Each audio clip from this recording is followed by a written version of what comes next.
भारत एक लोकतांत्रिक देश है। यहाँ लोकतांत्रिक प्रक्रिया के तहत चुनाव होता है और जनता द्वारा चुनी गई पार्टी की सरकार बनाई जाती है। भारत पे दो बड़े चुनाव लोकसभा और विधानसभा होते हैं और क्षेत्रीय स्तर पर पंचायत और नगर निगम का चुनाव होता है। हर चुनाव 5 साल पर एक बार किया जाता है और ये सभी अलग अलग चुनाव अलग अलग समय पर किया जाता है। लोकसभा चुनाव पूरे देश के एक प्रधानमंत्री को चुनने की प्रक्रिया है, इसीलिए ये चुनाव पूरे देश में एक साथ किया जाता है।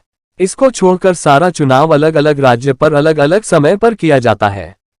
जैसा अप्रैल और मई महीने पर लोकसभा का चुनाव हुआ और 2024 के अंत तक जम्मू कश्मीर, हरियाणा और महाराष्ट्र पर विधानसभा चुनाव होना है।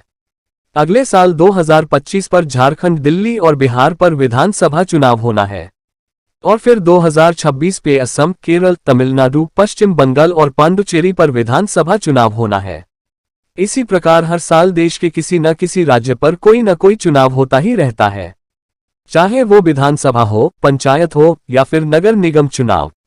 इसको ध्यान पे रखते हुए वर्तमान सरकार ने इस व्यवस्था को सुधार करने के लिए पूर्व राष्ट्रपति रामनाथ कोविंद की अध्यक्षता में एक उच्च स्तरीय समिति बनाई, जिन्होंने वन नेशन वन इलेक्शन का प्रस्ताव रखा था, जिसको 18 सितंबर 2024 को यूनियन कैबिनेट द्वारा स्वीकार कर लिया गया।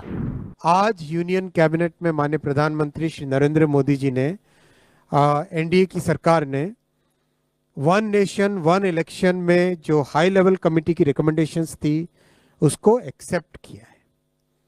High level committee recommendations on one nation one election on simultaneous elections, that those recommendations have been accepted today by the union cabinet. One nation one election का मतलब है कि भारत में लोकसभा और सभी राज्यों के विधानसभा चुनाव एक साथ कराए जाएं। साथ ही स्थानीय निकायों के चुनाव भी एक ही दिन या एक तय समय सीमा में कराए जाएं।